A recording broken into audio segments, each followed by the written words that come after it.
We've known for some time that the Third Reich had taken over the medical program there in Austria, but what's the specific news that's been revealed?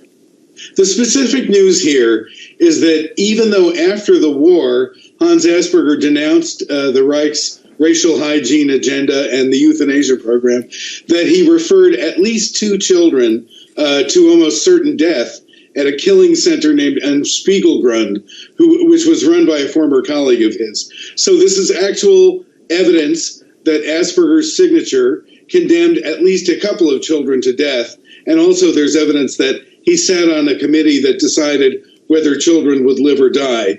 Now, what both Herwig Czech, the author of this new paper, and Edith Schaeffer, the author of a book that's going to be coming out shortly, say is that they don't know if Asperger also used his position to save other children, but certainly, signatures on 2 death warrants is too many.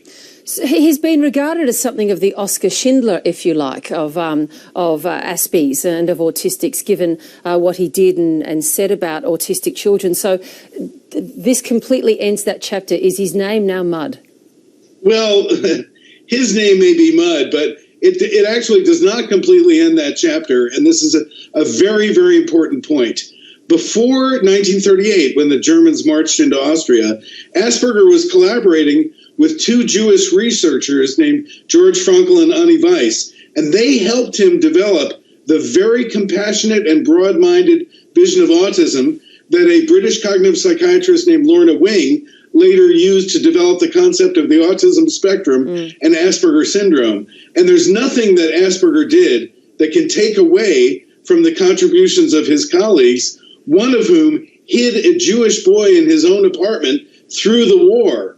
And in fact, that boy ended up writing a memoir saying that there was a group of opponents to National Socialism in that clinic. So Asperger, it seems, was playing this very complicated game of appearing to be anti-Nazi, but meanwhile signing a couple of death warrants and perhaps sending some more children to Spiegelgrund.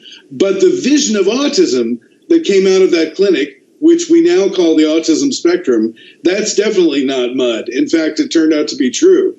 The term Asperger's is not used anymore as a diagnosis. It is now called the autism spectrum. But with this news, do you think this is the end of that term? Yes, well, I think it's up to autistic people to decide how they want to use that term in a sense or not. I don't think I should be telling them what to think.